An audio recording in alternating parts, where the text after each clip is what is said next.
Fala concurseiro, aqui do Doutor Concursos, mais um vídeo de atualidades, professor Arnaldo Vieira. Gente, ganhei uma camisa, olha que legal, só que eu não sei, porque eu sou gordo, então a camisa não serve, mas eu quero mostrar pra vocês como que um orgulho. Vou pedir pro Matheus fazer uma maior agora, aquelas G3 pra mim, mas bem legal, né? Pois é, você quem sabe um dia, ó, vem cá vestir uma dessa que eu acho que vai te ajudar bastante, vai ter muita sorte nos concursos que vão por aí, legal?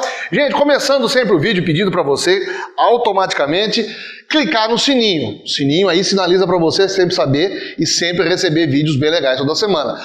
Clicar no joinha aí embaixo desse vídeo. Pô, importantíssimo pra gente, dá essa mão pra nós. Participar das nossas redes sociais e se inscrever no canal pra gente toda semana fazer vídeos bem bacanas pra vocês. Tá legal? Bom, gente, âmbito nacional, olha que semanas que a gente tem vivido, hein? Puxa vida! A gente nesse trabalho toda semana, falar aqui, trocar essa ideia com você, a gente acaba meio que se acostumando sempre a ter um fato novo que pode chamar atenção, que vai ser importante para o teu concurso, ou pensar alguma coisa que vai estar na cabeça das bancas, para as bancas começarem a elaborar as questões. Mas ultimamente, essas duas últimas semanas, nós três últimas, vamos colocar Brumadinho, Rio de Janeiro, a tragédia dos meninos do Rio de Janeiro, e, infelizmente, semana passada, a morte do jornalista Ricardo Boechat. Eu sou suspeito de falar, eu sou jornalista, minha graduação é jornalismo, até porque isso me ajuda bastante nas aulas de atualidade.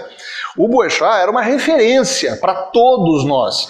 Eu lia textos do Boechat na faculdade, para vocês terem noção. E a gente sempre teve uma vontade muito grande de conseguir trazer uma palestra dele aqui para nossa região. Muito difícil às vezes, porque o cara tinha uma agenda muito complicada. E sofre um acidente de helicóptero, saindo inclusive de uma palestra. Tinha apresentado o Jornal da Band logo de manhã, inclusive com transmissão pela rádio, vai dar essa palestra e no caminho de volta para casa para almoçar com a família, sofre esse acidente fatídico de helicóptero. As imagens, inclusive, que as câmeras de segurança da rodovia já captaram, mostram o piloto ainda tentando fazer uma manobra de autorrotação para segurar, provavelmente era uma pane no motor. Ele vem com a sustentação das asas, ele tenta fazer um pouso e perde o controle da aeronave porque ela tenta pousar no vão entre as rodovias do Rodoanel em São Paulo e, infelizmente, se choca com um caminhão e a explosão acontece e ninguém consegue sobreviver. O Boechat, para o jornalismo, representa o profissional moderno. Aquele profissional que hoje é a inspiração para todo mundo. É o multiplataforma. É o cara que escrevia, o cara que tinha televisão, conseguia dominar o vídeo com uma facilidade muito grande. Uma pessoa que entendia de rádio, uma voz potente de rádio, mas muito ácido e às vezes muito cômico nos seus comentários. Uma pessoa consciente do mundo. A morte do Ricardo Boechat deixa o jornalismo brasileiro um pouco mais pobre. Numa época em que a gente consegue viver com tanta informação falsa, com tanta fake news, perder um cara como esse, ainda assim com muito gás, muita idade, ele morreu com 66 anos. Ele tinha pelo menos, vamos colocar mais 20 anos úteis, aí vamos colocar assim, de trabalhos para a comunicação brasileira. Perder um profissional desse, para mim é uma lástima enorme para os estudantes de jornalismo, para os profissionais de comunicação como um todo do Brasil e para a população brasileira. A prova disso são os taxistas, que fazem uma homenagem maravilhosa no velório dele, buzinando e dizendo palavras de ordem, agradecendo a presença dele, porque ele acompanhava esse pessoal. Então, infelizmente, são tempos ruins. Cada semana a gente está tendo uma notícia diferente da imprensa, né? Isso, de uma certa maneira, até gira a bola das atualidades e faz com que essas bancas de concurso sempre tenham material para ficar perguntando para você. Mas olha, que tragédia, hein? Que tragédia, uma perda irreparável. Então, Boechat, vai com Deus. E como ele mesmo dizia, todo mundo já está usando isso, toca o barco, beleza? Âmbito internacional, gente. Âmbito internacional, a Venezuela deveria... Olha, o Maduro deveria ganhar um prêmio. O cara do ano, ou dos últimos anos. O carinha que não pode ter uma vergonha que ele quer passar, né? Olha o que ele me apronta dessa vez. A Venezuela está a centímetros de uma guerra civil. Vamos ser francos. A interferência, inclusive, política da Europa, dos Estados Unidos, em cima da política venezuelana, está dando uma visibilidade tão negativa para a América Latina, como um todo. O que acontece? Os Estados Unidos, através, inclusive, do seu brilhante presidente Donald Trump, faz o quê? Envia uma ajuda humanitária. Não é de hoje que a Venezuela está um caos. Sem remédio, sem alimentação, sem papel higiênico, sem produtos de primeira necessidade, praticamente tudo fechado, e o governo ainda tentando controlar a imprensa, controlar os militares, a divisão política que a gente está acompanhando, que a gente já sabe, a gente já falou inclusive em vídeos anteriores, a situação envolvendo hoje o presidente da Assembleia Legislativa, da Assembleia dos Deputados da Venezuela, o Juan Guaidó, e de um lado com o apoio dos Estados Unidos e da Europa, e o Maduro com o apoio da China e da Rússia. Essa disputa pelo poder, muitos anos do chavismo e depois o Maduro assumindo, e toda essa questão político-ideológica que está envolvendo a Venezuela, tem causado vários conflitos. A migração para o Brasil é uma delas. Desde 2017, a gente recebendo ondas migratórias de venezuelanos, com vários problemas, como a gente já reportou, problemas na área da saúde, educacional, problemas de desenvolvimento humano, enfim, a Venezuela está hoje a um passo de uma guerra civil. E o que acontece? Na semana passada, Donald Trump envia uma ajuda humanitária na fronteira do lado da Colômbia, estabelece uma base e começa a organizar a doação, inclusive, de alimentos e remédios. E o que o Nicolás Maduro faz? Envia tropas para a fronteira e não permite que esses alimentos entrem no país, dizendo que isso seria uma trama internacional para ridicularizar o governo venezuelano. Olha que ponto nós estamos chegando. Um presidente sabendo das dificuldades do país, não aceitando uma ajuda humanitária, por mais que hajam problemas internos. Mas a população está sofrendo. Isso é pergunta montada para você responder. O que é que está acontecendo na Venezuela? O impacto não preciso nem me falar. E o pior ainda, né? O envio das comidas e do medicamento do lado da Colômbia. Qual que foi a ação imediata do seu Nicolás Maduro? Mandou fazer cestas básicas e devolver para a população da fronteira para dentro. Ora, até então a imprensa internacional começou a perguntar, mas não há uma crise, inclusive, de abastecimento da Venezuela? De onde é que saíram agora os alimentos? Então veja, são situações muito complicadas que a gente tem que continuar acompanhando, você tem que continuar acompanhando, porque a Venezuela está a um passo de um grande problema internacional. As intervenções econômicas, as sanções econômicas que ela já sofreu são inúmeras.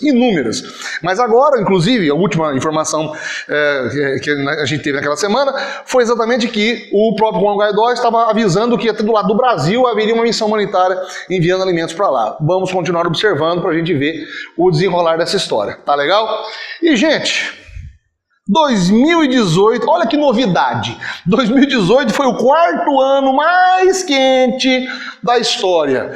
Eu tenho certeza que você sabe muito bem e já sentiu na pele esse calor que nós estamos todos aqui na nossa região, aqui no Brasil, no estado de São Paulo, o Brasil todo, ondas de calor que já não são novidade para ninguém. Efeito estufa, lançamento de dióxido de carbono na atmosfera, gás carbônico inclusive desenfreado, poluição do ar. Então veja, olha, são vários fatores que contribuem para isso. O que aconteceu?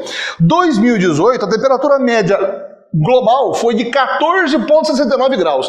Você pode falar, puxa vida, mas 14 graus é frio. Essa é a média global. Não podemos nos esquecer que nós temos os polos, Polo Norte e Polo Sul, que as temperaturas são menos 50, menos 50. Quando você analisa, então, a média total para você ter 14 graus, é porque você tem que levar em consideração que os extremos do planeta ainda estão em temperaturas negativas. Acontece o seguinte, olha que coisa maluca. Esses 14,69 graus Celsius foram 0,79 graus acima da média inteira do século XX. Quase 1 grau nós tivemos de elevação da temperatura durante o século XX. Sabe qual é o impacto disso? Derretimento das calotas, aumento inclusive da elevação do nível do mar, e prova disso, inclusive, são ilhas inteiras que desapareceram no Oceano Pacífico e no Oceano Índico, porque foram tomadas pela água por conta da elevação do mar. Elevando o mar, a evaporação aumentam o quê? As temperaturas do oceano e das temperaturas da atmosfera, que vão gerar mais chuvas tropicais, mais chuvas torrenciais, que vão abastecer um ciclo infindável de estufa. E aí a gente começa a ter chuvas em grande parte em áreas totalmente já degradadas e seca em locais onde você não tem nenhum tipo de umidade do solo ou do ar. A poluição entra nesse meio todo para criar esse problema. Então veja, enquanto nós continuarmos sem uma política internacional de controle de emissão de gastos, coisa que inclusive foi discutido no encontro em Paris, no Acordo de Paris, em que os países assinaram inclusive termos de responsabilidade dizendo que se comprometeriam a baixar a temperatura global em 2 graus em relação a níveis pré-industriais, ou seja, antes do século XX, o que nós temos de lá para cá? Uma elevação na temperatura. Há uma coisa vantajosa nisso, que 2018 não foi o único ano. Na verdade, nos últimos 5 anos nós temos um coletivo de temperaturas elevadas. Mas quer saber qual foi o ano mais quente da história? 2016. A temperatura média de 2016 foi 14,84 graus Celsius. Então, são décimos que estão na competição aqui, menos de 20 e poucos décimos, mas há uma elevação de temperatura muito grande que isso compromete todo o ecossistema, toda a vida humana, toda a sistemática, inclusive, dos ares, das temperaturas e dos focos de tempestades globais. Hemisfério norte, cheio de furacões, hemisfério sul com o El Niño ou Laninha, secas em várias áreas e uma poluição desenfreada que continua mudando a nossa realidade. Isto é uma pergunta também daquelas montadas, para você ficar sabendo, para você pegar você exatamente nisso.